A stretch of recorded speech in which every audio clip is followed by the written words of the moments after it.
Hello guys welcome to back to my channel Surbala school. आशा करी जे जेखाने आছেন অনেক ভালো আছেন। আমি আল্লাহর রহমতে ভালো আছি। আশা করি যে যেখান থেকে আমার ভিডিও দেখছেন আপনারা অনেক ভালো আছেন এবং দেশে কিংবা বিদেশ থেকে আমার ভিডিওটি দেখেন সবাইকে অনেক অনেক ধন্যবাদ। এবং আমার চ্যানেলে যারা নতুন অবশ্যই আমার চ্যানেলটি সাবস্ক্রাইব করবেন, অলরেডি যারা করে ফেলেছেন সবাইকে অনেক অনেক ধন্যবাদ।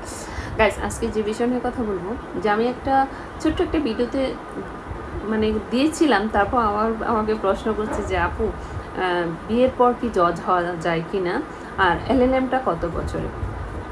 তো সে বিষয়ে আজকে আলোচনা করব। আপু যেহেতু সরকার কোনো বা জাতীয় বিশ্ববিদ্যালয় থেকে কিংবা হচ্ছে কোনো আইনি নীতিমালা উল্লেখ নেই যে বিয়ের পর বিজিএস পরীক্ষা দেওয়া যাবে না, তার মানে এটা কোনো আইনের আওতায় নেই। তার মানে আপনি বিয়ের পরও জজ হতে পারবেন, তবে হ্যাঁ আপনার বয়সের সীমাবদ্ধতা থাকতে হবে, সেটাই। তো যাই হোক, আজকে যে আলোচনা করব যে বিয়ের পর সহকারী জজ, বিয়ের পর জজ হয় যায় কি না, তো এই বিষয়ে আপনাদেরকে ক্লিয়ার করে বলে দিচ্ছি। যেহেতু মানে কোনো অনুমোদন থেকে আসে নাই,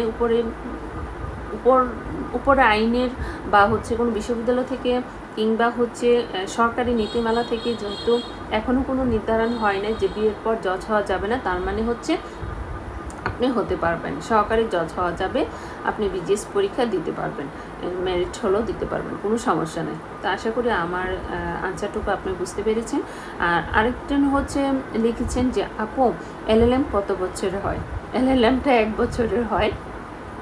ধরুন এলএলএমটা হচ্ছে আমরা যেমন অনার্স করার পর 1 বছর মাস্টার্স করি, কিংবা হচ্ছে ডিগ্রি করার পর 1 বছরের মাস্টার্স করি, এইটা সেম সেরকমই যে এলএলএমটা হচ্ছে আইন বিষয়ে 1 বছর, আইন বিষয়ে পড়ার পর 1 বছরের জন্য আপনার এলএলএমটা করতে হয়। মানে আইন বিষয়ে কোর্স করার পর এলএলএমটা 1 বছরের হয়।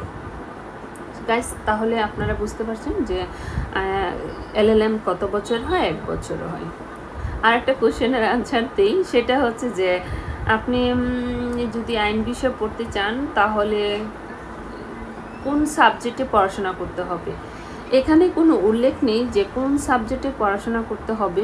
আপনি যে কোনো সাবজেক্ট থেকে সহকারী যে কোনো সাবজেক্ট থেকে 2 বছরে পাস কোর্স করতে পারবেন, সেটা কোনো সাবজেক্ট উল্লেখ নেই।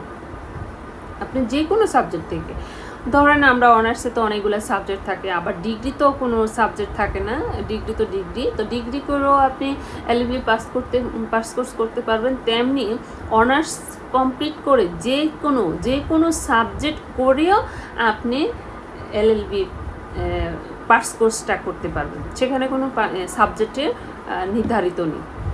সো গাইস আশা করি আমার ভিডিওগুলো সবসময় আমি শর্ট করে থাকি, একটু লং করি না, যাতে আপনারা বিরক্ত না হন, এবং খুব অল্প সময়ের মধ্যে আমি আনসারগুলো দিতে চেষ্টা করি।